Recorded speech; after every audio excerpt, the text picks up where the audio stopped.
सह वीर्यं करवावहै तेजस्विनावधीतमस्तु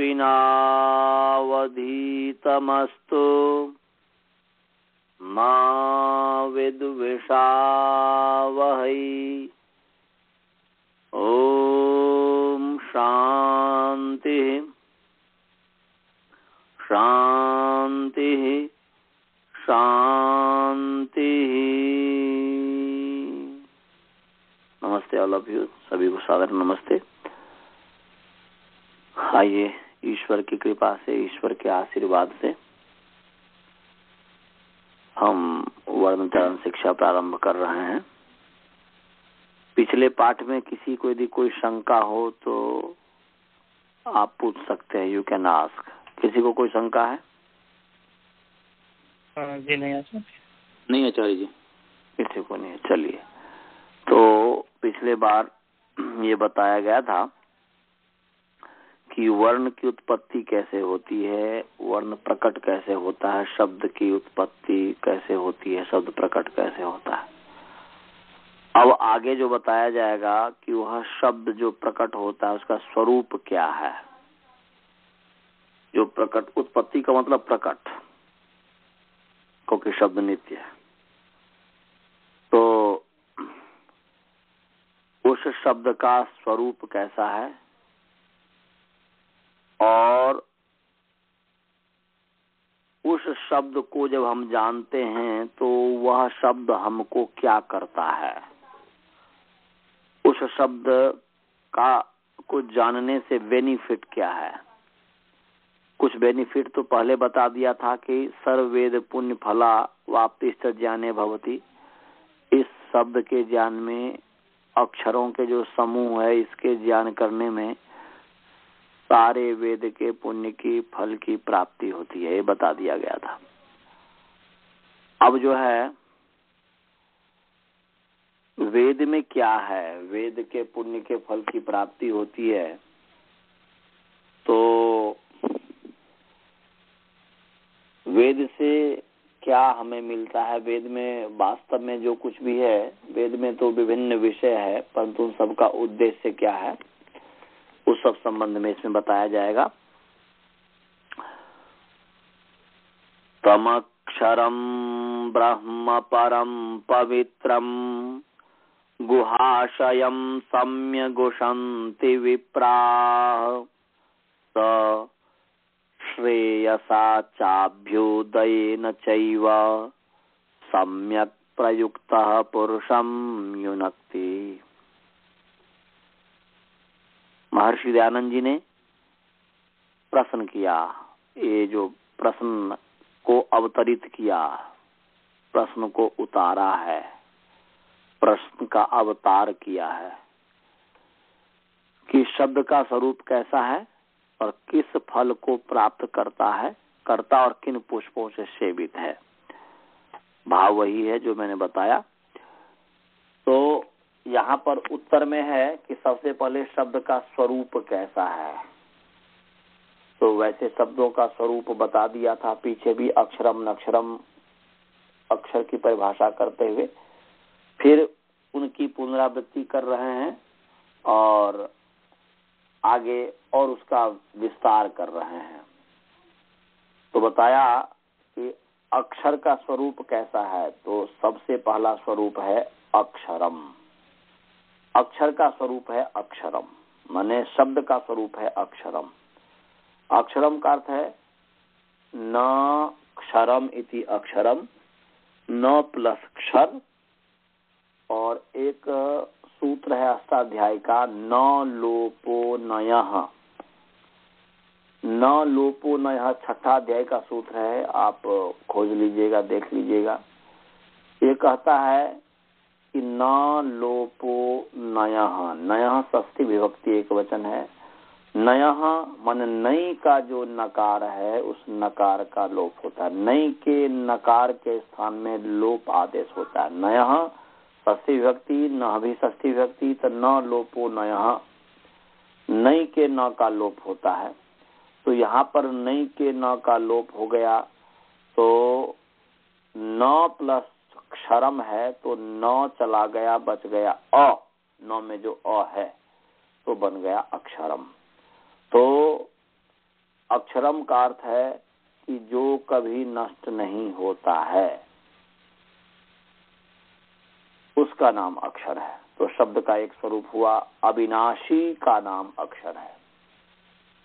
कैसे परमात्मा का स्वरूप है कि भगवान का स्वरूप है कि वह अविनाशी है, इमोर्टल है, इम्पेरिशेबल है, ऐसे ही परमात्मा का जो शब्द है, जो परमात्मा का ज्ञान है, वह भी इम्पेरिशेबल है। वैसे ही पता चलता है क्योंकि जो नित्य है, परमात्मा नित्य है, इसलिए परमात्मा का ज्ञान भी नित्य है और ज्ञान का नाम ही शब्द है, ज्ञान का ही नाम अक्षर है। तो वह जो अक्षर है वह अक्षर कभी नष्ट नहीं होता। एक तो ये स्वरूप बताया। दूसरा स्वरूप अक्षर का बताया कि ब्रह्म, दूसरा अक्षर क्या है, वह ब्रह्म है, इसलिए शब्द जो को ब्रह्म कहा गया है। और ब्रह्म किसको कहते हैं? ब्रह्म कहते हैं जो सबसे बड़ा है, बृहत्वात् इति ब्रह्म, बड़े होने के कारण वह ब्रह्म है। ये भी बुद्धि से समझना है कि शब्द कैसे बड़ा है, शब्द कैसे ब्रह्म है। जब परमात्मा ब्रह्म है, वह ब्रह्म इसलिए है कि वह सबसे बड़ा है। इस दुनिया में जहां तक हमारी दृष्टि है और उससे भी आगे सृष्टि है, जहां तक हमारी दृष्टि है उससे भी आगे सृष्टि है, तो उन सब में परमात्मा व्यापक है, वह बृहद है, आकाशवत व्यापक है, इसलिए वह ब्रह्म है, सबसे बड़ा है, सबसे महान है। तो जब परमात्मा ब्रह्म है तो स्वाभाविक है कि उनका ज्ञान भी ब्रह्म होगा।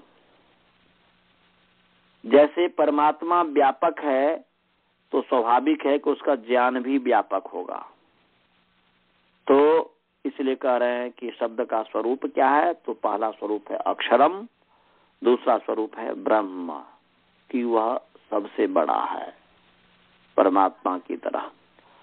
और फिर बता रहे हैं कि तीसरा स्वरूप बताया अक्षर का, शब्द का, परम, परम इति श्रेष्ठ, वह परमात्मा श्रेष्ठ है जैसे, ऐसे ही शब्द भी श्रेष्ठ है। अर्थात परमात्मा के जो जो गुण है वह सब शब्द के गुण है, ये समझ लीजिए। वो परमात्मा का ज्ञान जो है, तो परमात्मा ब्रह्म है इसलिए शब्द भी ब्रह्म है, परमात्मा श्रेष्ठ है इसलिए शब्द भी, उनका जो ज्ञान है वह भी श्रेष्ठ है। तो परम का मतलब है श्रेष्ठ। और फिर पवित्रम, जैसे परमात्मा पवित्र है, जिसको वेद में कहा कि स परेगा शुक्रमकायम अव्रणम अस्मावेरम शुद्धम, शुद्धम माने पवित्रम, परमात्मा पवित्र है, इसी तरीके से उनका ज्ञान भी पवित्र है। तो वह आगे का स्वरूप होगा कि वह पवित्र है। फिर आगे बताया गुहाशयम, आगे का स्वरूप है अक्षर का कि गुहा में शयम, रहने वाला है, सोने वाला है, विद्यमान है। गुहायाम शेतेति गुहाशयम, गुहा में जो विद्यमान है, गुफा में जो विद्यमान है, तो गुहा का मतलब है बुद्धि। यहाँ पर गुहा का मतलब है बुद्धि। परमात्मा पूरा ब्रह्मांड रूपी गुफा में शयन कर रहा है, इसलिए वह गुहाशय है। और यह अक्षर हमारी बुद्धि में शयन कर रहा है, हमारे बुद्धि में स्थित है, इसलिए यह गुहाशय है। तो बुद्धि में स्थित है यह गुहाशय। तो यह बुद्धि में कैसे स्थित है, तो विद्या और सुंदर जो शिक्षा है, इससे युक्त जो बुद्धि, विद्या और सुशिक्षा से युक्त जो बुद्धि है, उस बुद्धि में विराजमान है यह ब्रह्म, शब्द ब्रह्म।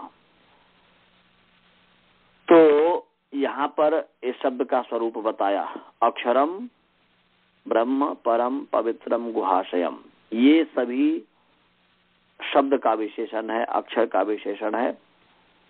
तो बता रहे हैं ये सभी द्वितीया विभक्ति है और विप्राह जो है प्रथमा विभक्ति है, तो क्रिया है उशंति, सम्यक जो है क्रिया विशेषण है, तो अर्थ हो जाएगा विप्राह तम अक्षरम परम पवित्रम गुहाशयम ब्रह्म सम्यक उशंति। विप्र का मतलब है विद्वान, विप्र का मतलब है ब्राह्मण, ब्राह्मण का मतलब होता है जो विद्वान है। तो विप्र जो है, विद्वान जो है, वह विद्वान क्या है, उस अविनाशी परम पवित्र विद्या और सुशिक्षा से युक्त जो बुद्धि है, उस बुद्धि में स्थित ब्रह्म की सम्यक रूप से उशांति कामना करते हैं, वशकांतौ कामना करते हैं। वश को वह उसका संप्रसारण हो गया, उशांति बन गया। तो विप्र लोग उस नाश रहित परम पवित्र बुद्धि रूपी विद्या और सुशिक्षा से युक्त बुद्धि में स्थित ब्रह्म की कामना करते हैं, शब्द ब्रह्म की कामना करते हैं। और वह जो ब्रह्म है, वह जो शब्द ब्रह्म है, सह माने सह जो है शब्द, सह मीन्स सह शब्द, वह जो शब्द है परम पवित्र, वह श्रेयसा च और अभ्युदयेन च, दो प्रकार के सुख हैं इस दुनिया में। एक सुख है जिसका नाम है श्रेयस, दूसरा सुख है जिसका नाम है अभ्युदय। श्रेयस और अभ्युदय,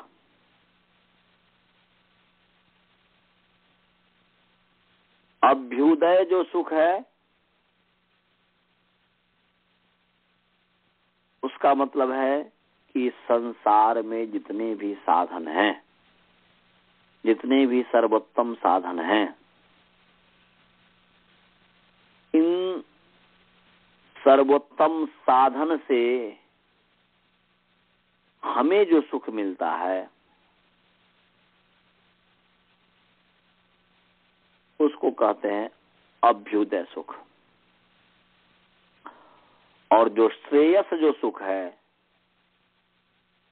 वह है पारलौकिक सुख, परमात्मा का सुख, ईश्वर का सुख, जो अमृत जिसको कहते हैं। तो यह शब्द ब्रह्म जो है अभ्युदय सुख और निःश्रेयस सुख माने श्रेयस सुख, अहिलौकिक सुख। अभ्युदय का मतलब हुआ अहिलौकिक सुख और श्रेयस का मतलब हुआ पारलौकिक सुख, परलोक का सुख। इन दोनों प्रकार के सुखों के साथ जो है, सुखों से पुरुष को जोड़ता है। कब जोड़ता है? सम्यक प्रयुक्तः, जब उस ब्रह्म को, उस परम पवित्र अविनाशी जो शब्द ब्रह्म है, उस ब्रह्म को जब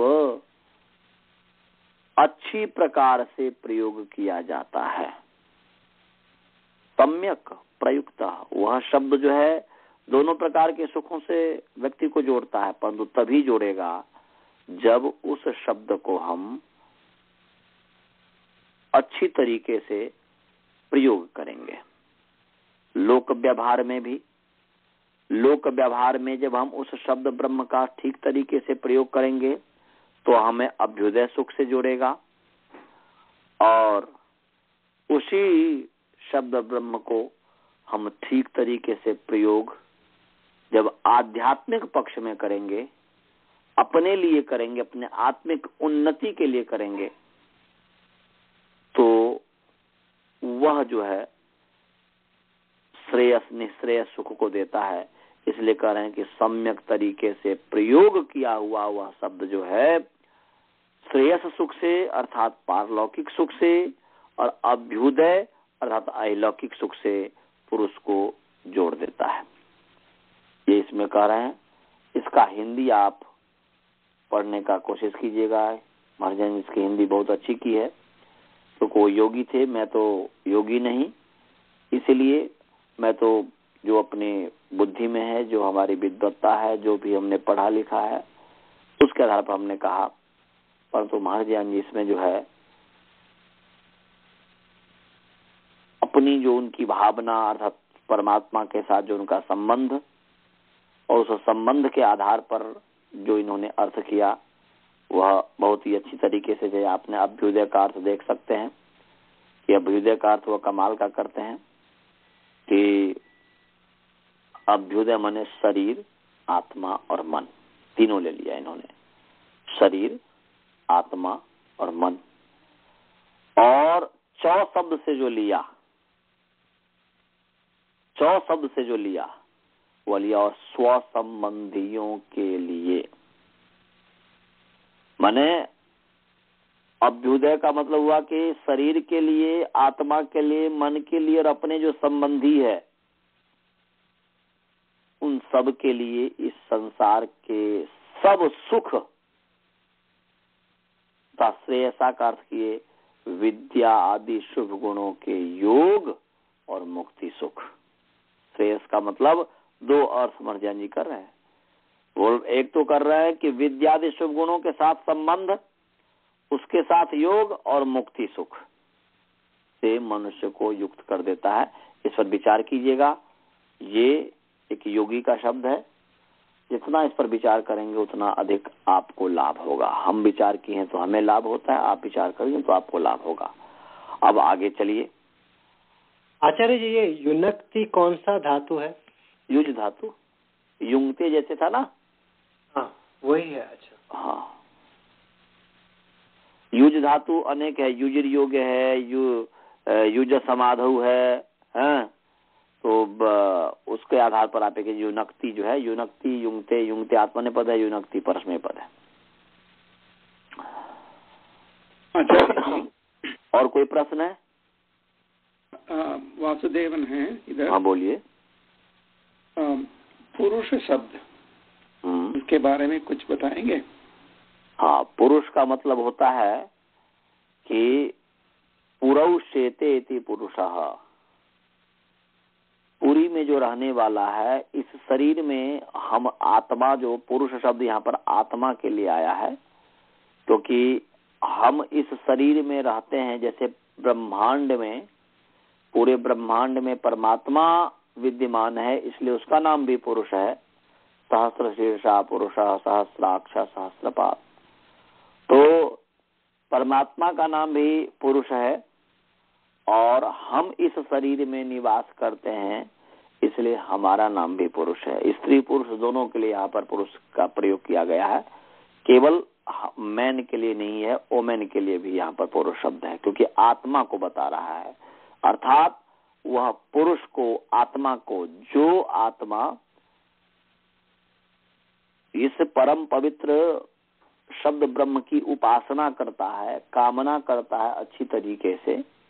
उशंति का मतलब कामना करता है, कामना करता है का अर्थ है उपासना करता है।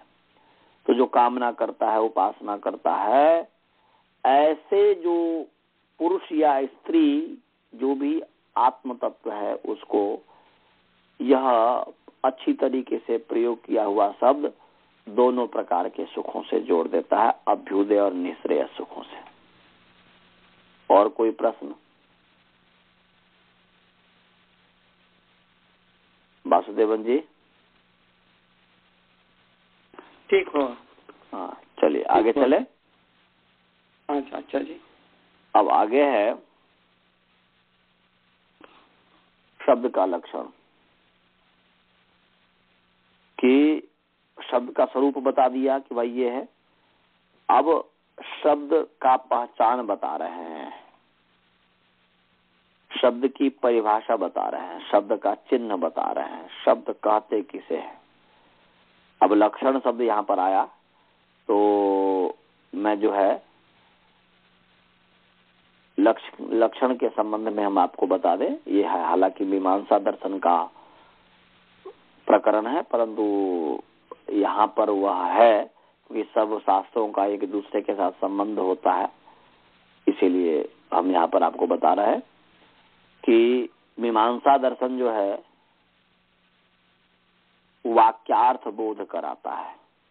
मैं जहां तक समझता हूं, किसी भी वाक्य का क्या अर्थ है, यह विषय है मीमांसा दर्शन का। जैसे व्याकरण का विषय है, वह शब्द पर चलता है, व्याकरण वाक्य पर नहीं चलता है। निरुक्त का विषय है, अर्थ पर चलता है। व्याकरण शब्द की व्याख्या करता है, निरुक्त अर्थ की व्याख्या करता है। ऐसे ही मीमांसा दर्शन जो है वाक्य की व्याख्या करता है। वैसे लोगों में भ्रांति है कि यह कर्म कांड का विषय है और कर्म कांड की व्याख्या करता है। लोगों में यही मेरी दृष्टि में भ्रांति है, मैं अपनी बात कह रहा हूं, मैंने जो उस पर अध्ययन किया है। तो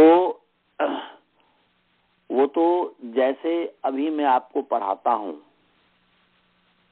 तो पढ़ाते हुए कभी कभी हम आपको आजकल का जो उदाहरण है, उस उदाहरण के माध्यम से आपको समझाने का प्रयास करता हूं। वो कभी कभी, क्योंकि मुझे आजकल के ज्ञान के संबंध में उतना पता नहीं है, परंतु यदि कोई भी व्यक्ति होता है, व्यक्ति यदि किसी को कुछ समझाने का प्रयास करता है, तो उस समय जैसा वातावरण होता है, जो कुछ भी हो रहा होता है, उसको लेकर के समझाने का प्रयास करता है।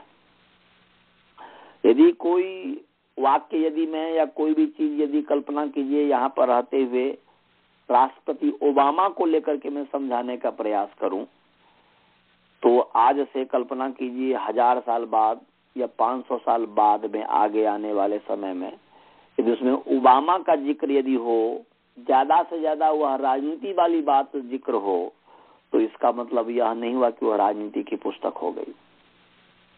व्यक्ति जिस उद्देश्य से लिखता है, उस उद्देश्य को देखना चाहिए। जैसे कि और एग्जाम्पल, भगवान कृष्ण की गीता। भगवान कृष्ण की गीता वास्तव में मेरी दृष्टि में, मेरे विचार में एक युद्ध की प्रेरणा है। क्योंकि जब अर्जुन जी को उनके अंदर कायरता आ गई थी, किंग कर्तव्य विमूढ़ हो गए थे, बीविल्डर्ड हो गए थे, उस समय उनको उपदेश दिया और ये न केन प्रकारेण, आत्मा नित्य है, शरीर अनित्य है, ये जो तुम करते हो, ये जो तुमको पिता, तुम्हें यदि कोई गुरु दिखता है, कोई दादा दिखता है, ये सब मैं जितने भी है, वह एन केन प्रकारेण, उनका उद्देश्य था कि अर्जुन को हम युद्ध करने के लिए पुनः खड़ा कर दें। और उन्होंने कर दिया, अपनी प्रतिज्ञा को उन्होंने पूर्ण किया भगवान कृष्ण ने।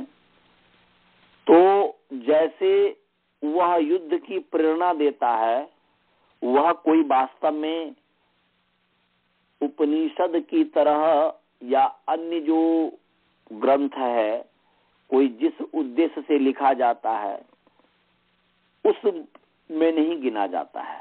एक अलग चीज है कि वो गीता में आत्म तत्व का विवेचन है, गीता में और भी चीज का विवेचन है, तो हम उससे वो भी लाभ लेते हैं, लेना भी चाहिए, तो वो भी लाभ लेते हैं, तो एक अलग चीज है, परंतु उसका उद्देश्य देखना होता है। वक्ता के अभिप्राय को जानने के लिए आकांक्षा, योग्यता, आसक्ति और तात्पर्य, ये समझना चाहिए। हम गीता जब पढ़ते हैं, गीता में नैनम छिंदन्ति शस्त्राणि नैनम दहति पावक न जायते मृत्यते कदाचित इत्यादि जो कुछ भी पढ़ते हैं, तो इससे आनंद की अनुभूति तो करते हैं, उपासना करते हैं तो आनंद की अनुभूति तो करते हैं, परंतु उस गीता को पढ़ करके हमारे अंदर देशभक्ति नहीं आ पाती है। जबकि गीता देशभक्ति सिखा रहा है। गीता ये सिखा रहा है कि जो तुम्हारा जो शत्रु पक्ष है वह यदि वास्तव में अधर्म शत्रु का अर्थ मतलब है सातिताइति शत्रु, जो हमें सताने वाला है वह शत्रु है।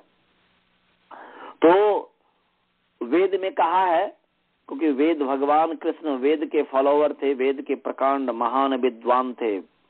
वेद का कोई विद्वान कृष्ण भगवान जैसे हुआ तो कृष्ण भगवान के पश्चात 5000 साल बाद महर्षि दयानंद ही हुए। तो भगवान कृष्ण जो है वह वेद के विद्वान थे और उन्होंने जिस उद्देश्य से गीता का प्रवचन किया, उनका उद्देश्य था कि वेद का जो आज्ञा था कि हमें अपने शत्रु को वैसे ही मसल डालना चाहिए जैसे कि एक खलिहान में बैल जो है वहां पर खलिहान में पड़े हुए पुआल होता है, धान होता है, गेहूं होता है, उसको मसल डालता है। तो ऐसे ही हे अर्जुन, मोह में मत पड़ो, ये जो तुम्हें दिख रहा है तुम इसको मारो, गांडीव उठाओ, इस तरीके की बात करते हैं। परंतु लोग गीता से ये शिक्षा नहीं ले पाते हैं। यदि लेते तो आज हिंदू की जो स्थिति हो रही है वो नहीं होती। दिन प्रतिदिन हिंदू घटती जा रही है और मुसलमान बढ़ते जा रहे हैं। ये हम लोगों का ही दोष है, दूसरे का दोष नहीं है। अस्तु, तो ऐसे ही मीमांसा दर्शन में जो समझाया गया है, उस समय कर्म कांड जो प्रचलित था, कर्म कांड में ज्यादा लोग लगे हुए थे, तो उस कर्म कांड के जो उदाहरण है उस उदाहरण को दे करके उनका तात्पर्य था मीमांसा दर्शन का कि किसी भी वाक्य का क्या अर्थ है, दिया उन्होंने कर्मकांड का उदाहरण, इसमें कोई भी संदेह नहीं।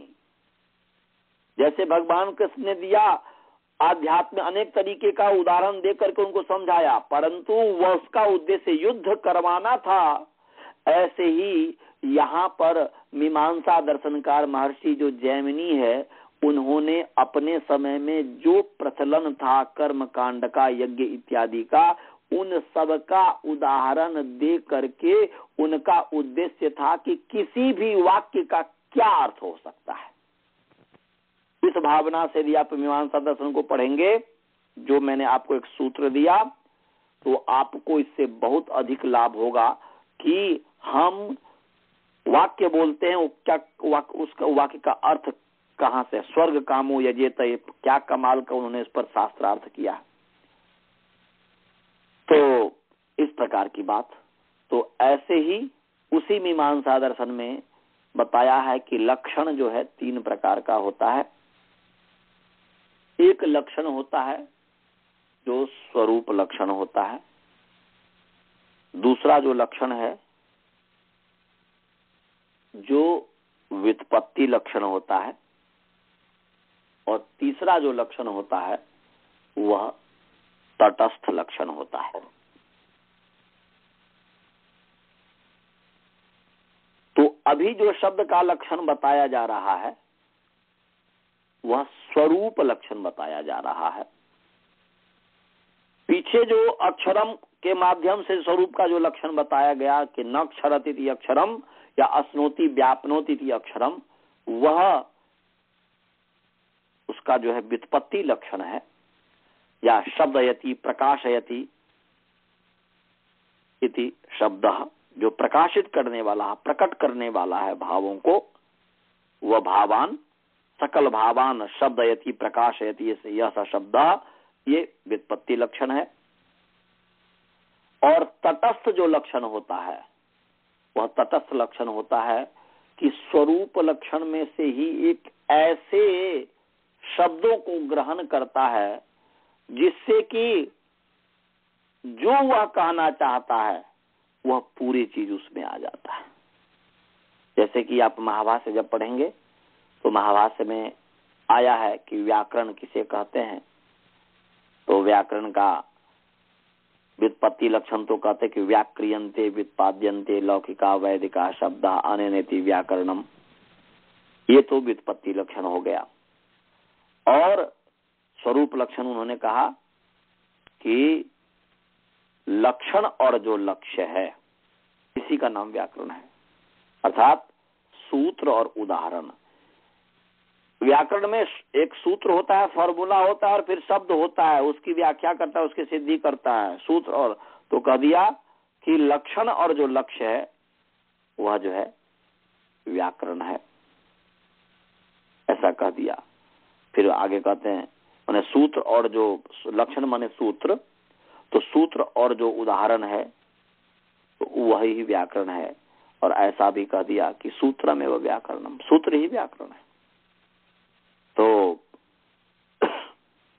ऐसे ही यहाँ पर शब्द का जो लक्षण है वह स्वरूप लक्षण है कि श्रोत्रोपलब्धिर बुद्धि निग्राह्य प्रयोगेनाभिज्वलित आकाश देश शब्द। बताते हैं कि महाभाष्य का ही है ये, कि शब्द किसका नाम है।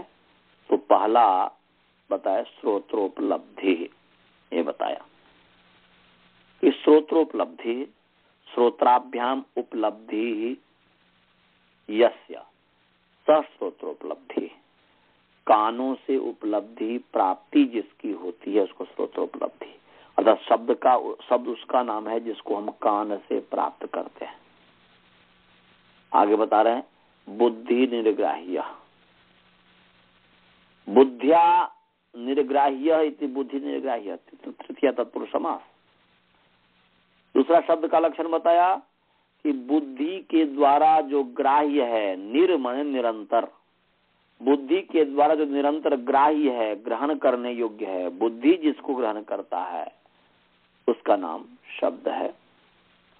और आगे कहा कि प्रयोगेण अभिज्वलित, आगे स्वरूप लक्षण कर रहे हैं कि प्रयोग से जो अभिज्वलित है, प्रयोग से जिसका प्रकाश होता है, प्रयोग माने उच्चारण, कोई प्रयोग हम उच्चारण, यही हुआ प्रयोग करना, शब्दों का प्रयोग करना मतलब क्या हुआ, उच्चारण करना। तो प्रयोगे न माने उच्चारण, न उच्चारण करने से जो अभिज्वलित होता है, प्रकट होता है, प्रकाशित होता है, उसका नाम शब्द है। बोलते आकाश देश, आकाश देश यस्य, जिसका देश, जिसका स्थान, जिसका निवास स्थान आकाश है, स्पेस है, उसका नाम शब्द है। तो ये पूरा श्रोत्रोपलब्धि इत्यादि जो है इसका नाम जो है ये पूर्व श्रोत्रोपलब्धि बुद्धि निर्ग्राह्य प्रयोगेण अभिज्वलित आकाश देश, ये सब जो है इसका स्वरूप लक्षण है। और व्युत्पत्ति लक्षण तो हो ही गया, और तटस्थ लक्षण जो है इसी में से एक ऐसे शब्दों का चयन कीजिए कि जो खंडित न हो, खंडित न हो। तो इसमें से कौन सा शब्द हो सकता है बताइए। एक तो हमारे सामने श्रोत्रोपलब्धि है, दूसरा बुद्धि निर्ग्राह्य है, तीसरा प्रयोगेन अभिज्वलित है, और चौथा आकाश देश शब्द है। तो इसमें से आप इस पर विचार कीजिएगा कि कौन सा ऐसा शब्द लिया जाए। अगले सप्ताह इस पर हम जो है चर्चा करेंगे, कौन सा ऐसा इसमें से शब्द लें जो कि शब्द की पूरी पूरी व्याख्या कर दे, कि उसको कोई खंडित भी न किया कर सके। क्योंकि तो यहाँ पर शब्द का मतलब वह जो जिसको हम समझते हैं जो व्यक्त, ये हम जो इसको नहीं, ये अव्यक्त ध्वनि हो गया। शब्द का मतलब है जो प्रकाशित होता है, जो हमें कोई भाव जो प्रकट किया जाता है, तो वो जो है उस शब्द की बात यहाँ पर की जा रही है। तो श्रोत्रोपलब्धि लेंगे तो चिड़िया का भी शब्द होने लग जाएगा, वह अलग तरीके का है। और हम जो डम डम डम डम डम डम हाथ से या कुछ पीटते हैं वो भी होने लग जाएगा। तो इन सभी को विचारते हुए हमारे सामने श्रोत्रोपलब्धि है, दूसरा बुद्धि निग्राह्य है, तीसरा प्रयोगोन अभिज्वलित है, चौथा आकाश देश शब्द है। इसमें से कोई एक शब्द चयन कीजिए कि जिस पर कोई अंगुली न उठा सके, तो वह तटस्थ लक्षण हो जाएगा। तो इतना ही हम पाठ विराम करते हैं। आज इतना ही पाठ। इससे आगे अभी अनंत जी से बहुत दिन से अष्टाध्याय में सुना नहीं हूँ, तो अनंत जी से मैं सुनूंगा। और आप लोगों से भी निवेदन है, क्योंकि हमें सीखना चाहिए, हमें प्रेरणा लेनी चाहिए कि देखिए अनंत जी भी एक इंजीनियर हैं, ये भी अपना काम करते हैं, ये भी नौकरी करते हैं, इनके पास भी बच्चे हैं, एक युवक हैं। ये सभी काम को करते हुए अष्टाध्याय भी याद कर रहे हैं, जो ऋषियों का सिद्धांत है। एक तो वैसे ही पढ़ लिया, बिना अष्टाध्याय याद किए पढ़ लिया, वो एक अलग चीज है। परंतु ऋषियों की जो परंपरा है, जैसे कि उसी परंपरा में हम भी हैं, हमने भी अष्टाध्याय याद किया है, धातु पाठ याद किया है, इत्यादि सब याद किया है। इसको पंचोपदेश कहते हैं महर्षि पाणिनि जी का अष्टाध्याय, धातु पाठ, उणादि कोश, गण पाठ, लिंगानुशासनम। 5 जो व्यक्ति याद कर लेगा और फिर जो ऋषियों की जो पद्धति है उसके आधार पर पढ़ेगा, तो मंद से मंद व्यक्ति भी 5 साल में व्याकरण का धुरंधर विद्वान बन जाएगा। मंद से मंद व्यक्ति, बुद्धिमान व्यक्ति तो 2.5-3 साल में बन जाता है, परंतु मंद से मंद व्यक्ति जो है वह 5 साल में बुद्धि मतलब बन जाता है, यदि हर दिन पढ़ता है तो। और यदि इस तरीके का नहीं करता है तो वह जिंदगी भर सिद्धांत कौमुदी पर अपना सिर मारते रह जाए। बुद्धि का विलास उसका हो सकता है, बुद्धि का विलास तो कर ले, परंतु वह विद्वान नहीं हो सकता, ये पक्की बात है। क्योंकि वो कभी लघु शब्द इंदु शेखर में जाएगा, कभी परम लघु मंजूषा में जाएगा, कभी उसमें जाएगा, कभी उसमें जाएगा, और बस वहीं का वहीं रहेगा। वैसे व्याख्यान कराओ उससे तो बहुत लंबे चौड़े व्याख्यान कर देगा व्याकरण के ऊपर, परंतु वास्तव में वो आ नहीं रहा होता है। इसीलिए अष्टाध्याय ही एक ऐसी पद्धति है जिस पद्धति के माध्यम से हम यदि पढ़ें तो सिद्धांत कौमुदी तो ऐसा ही है जैसे कि हाथ में फूल को उठाना, चाहे उसकी कितनी भी बड़ी बड़ी फक्किकाएं हो या कोई भी चीज हो, वह अष्टाध्याय क्रम से पढ़ना। ये तो इतना मैं आपको विश्वास दिलाता हूँ, काशिकावृत्ति और महाभाष्य तो बहुत दूर की बात है, परंतु केवल मात्र प्रथमावृत्ति पढ़ लिया जाए तो सिद्धांत कौमुदी की संगति अच्छी तरीके से लगा सकता है। वह पूरा नहीं लगा सकता, क्योंकि मैं उसको पढ़ा हूं सिद्धांत कौमुदी, इसलिए मुझे पता है कि प्रथमावृत्ति केवल पढ़ने से व्यक्ति सिद्धांत कौमुदी पर पूरा ये नहीं कर सकता, परंतु 75 से 80% कर सकता है। और काशिकावृत्ति पढ़ लिया उसके बाद तो सिद्धांत कौमुदी तो कुछ भी नहीं है। तो अस्तु, तो हम सभी को ये प्रेरणा लेनी चाहिए इससे कि हम भी यदि हो सके तो धीरे धीरे क्योंकि गाड़ी तो धीरे धीरे चलती है, तो याद करें तो और आनंद आएगा। अस्तु, तो अभी हम अनंत जी से अष्टाध्याय सुनेंगे। अनंत जी अष्टाध्याय सुनाइए, पहले मैं इसको बंद कर दूं। जी।